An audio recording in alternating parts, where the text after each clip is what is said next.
Welcome back to our AHIMA CHDA exam preparation course, where we are now exploring the critical world of data acquisition and management. In this lesson, you will learn exactly how to safely extract, transform, and load massive amounts of data from complex clinical systems.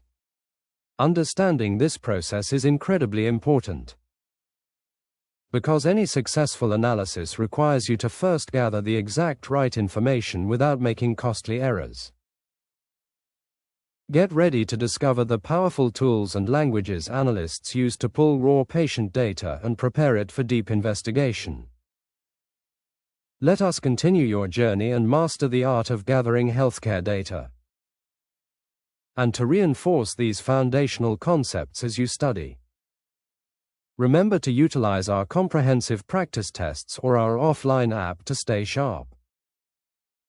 The process of data acquisition is exactly what it sounds like, which is the act of acquiring or gathering data from various different sources.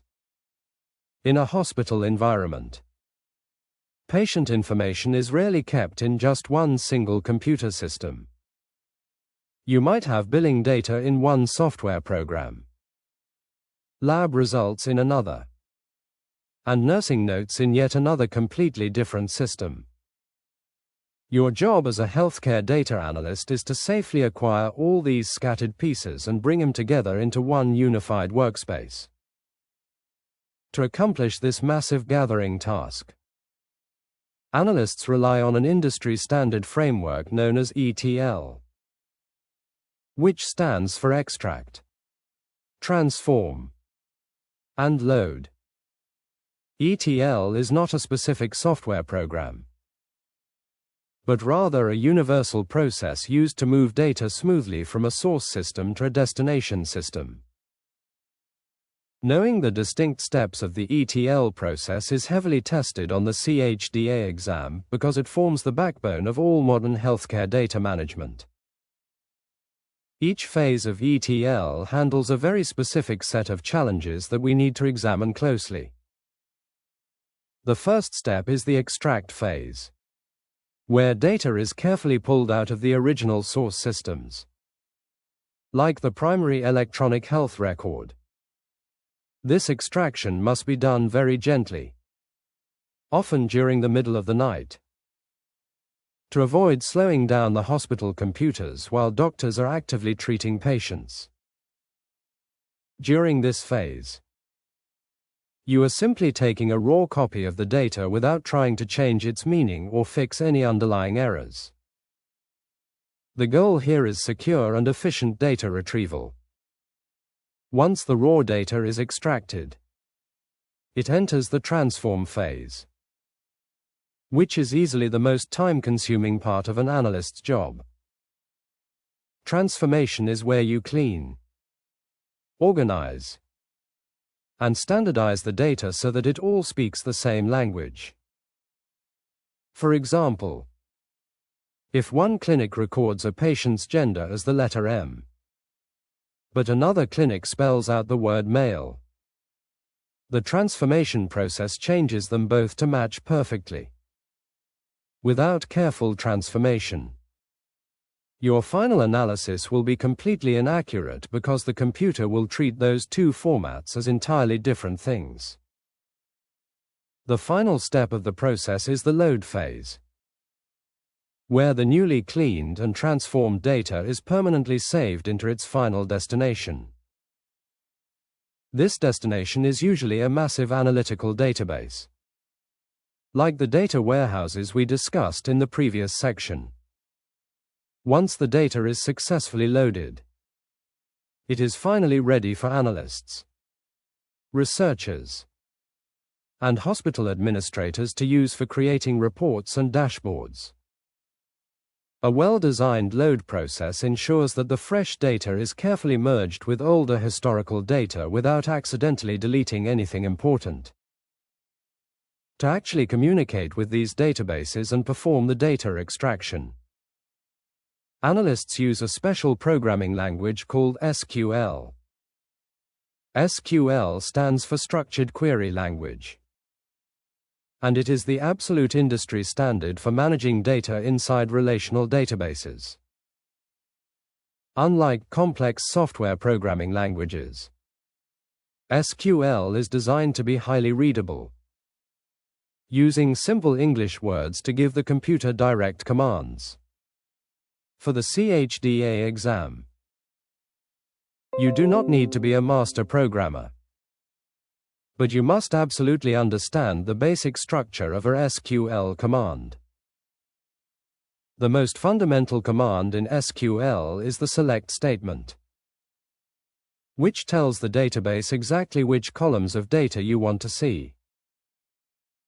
If you imagine a massive spreadsheet with hundreds of columns, the select statement allows you to pick out just the 2 or 3 columns you actually care about. For example, you might type select patient name and date of birth to completely ignore all the irrelevant billing codes in that specific table. Mastering the select statement is your very first step toward confidently navigating massive healthcare databases. To lock in this syntax and practice filtering techniques on the go, working through the realistic query scenarios found inside our practice tests or our offline app is highly recommended. Of course, you rarely want to select every single patient in a hospital's history, which is why we use the from and where clauses in SQL.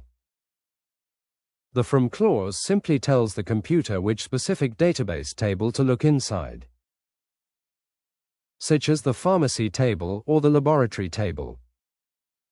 The where clause acts as a powerful filter, allowing you to ask for only the rows that meet a specific condition.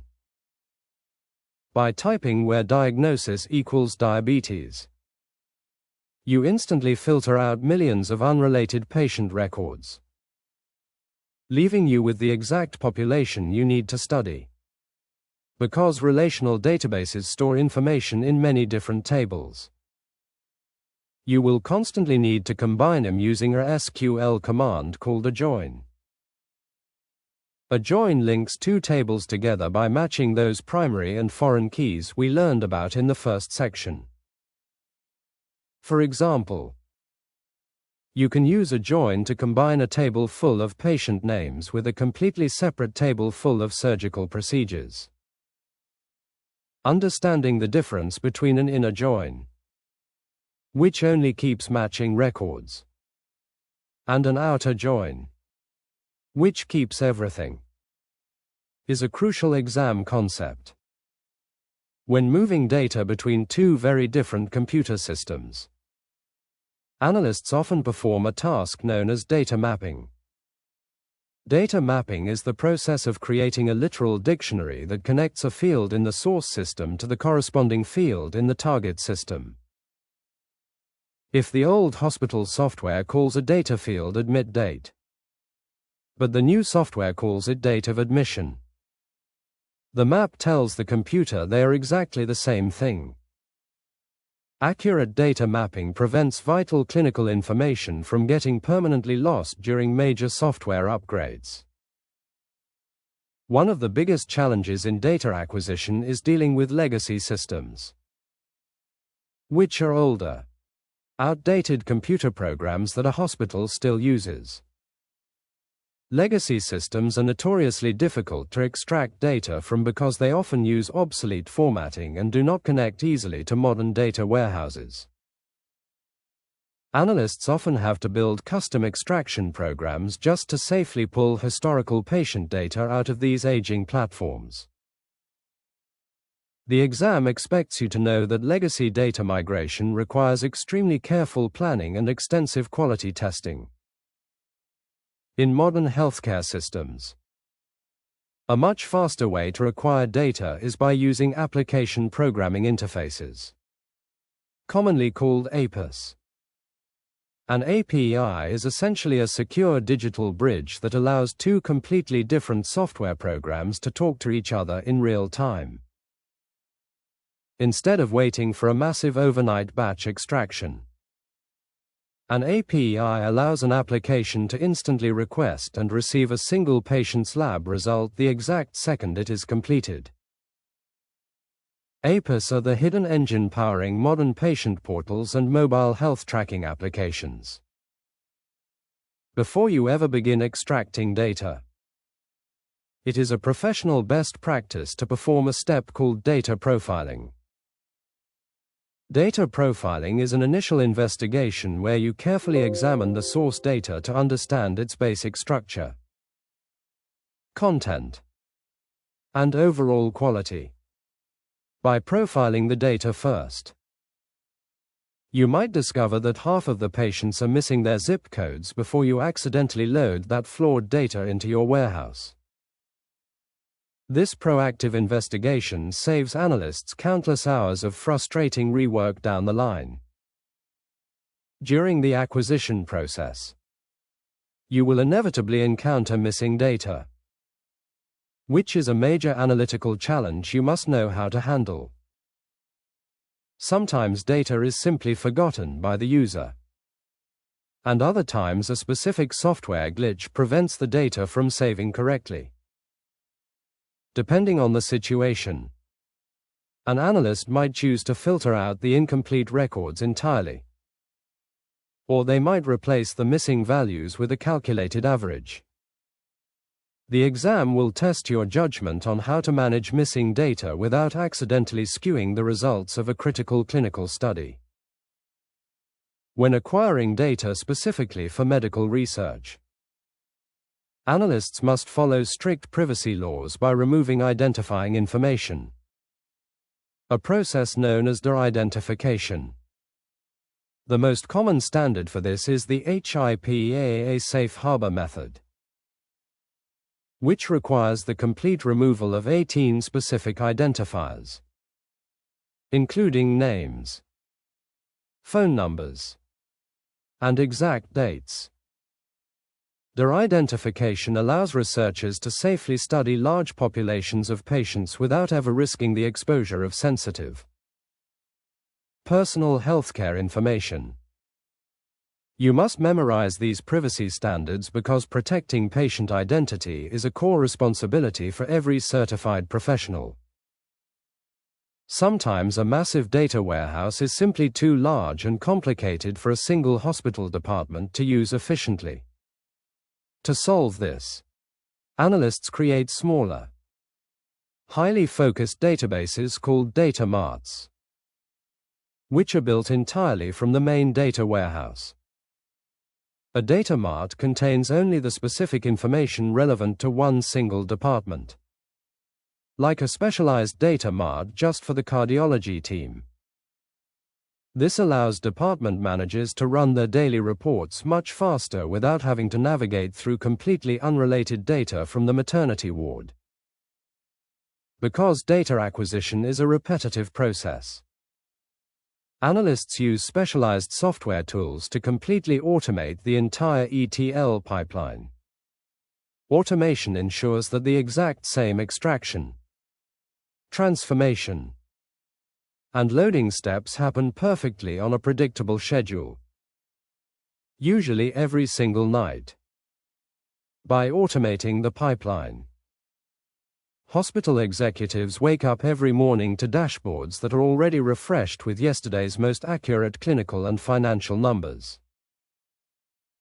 Automation reduces dangerous human error and frees up the analyst to focus on actual data interpretation. The final, and arguably most important, part of data management is maintaining clear documentation known as data lineage. Data lineage is a historical map that tracks exactly where a piece of data originally came from and every single change made to it during the transformation phase. If a doctor questions why a specific infection rate looks unusually high, data lineage allows the analyst to trace that exact number all the way back to the raw source. Excellent documentation builds deep trust with healthcare stakeholders, proving that your analytical results are completely transparent and highly reliable. Congratulations on completing this comprehensive section on data acquisition and management. To firmly reinforce everything you just learned about ETL processes and SQL commands, I strongly encourage you to complete the attached practice tests right now. Or log into your offline app to review these core concepts whenever you have a free moment. Working through targeted practice questions dramatically improves your memory retention and builds the confidence needed for exam readiness. These practice tests and mobile study resources are included directly with this course to maximize your learning efficiency. Keep up this fantastic momentum. Stay engaged in active learning. And I will see you in the next section where we tackle data quality, integrity, and governance.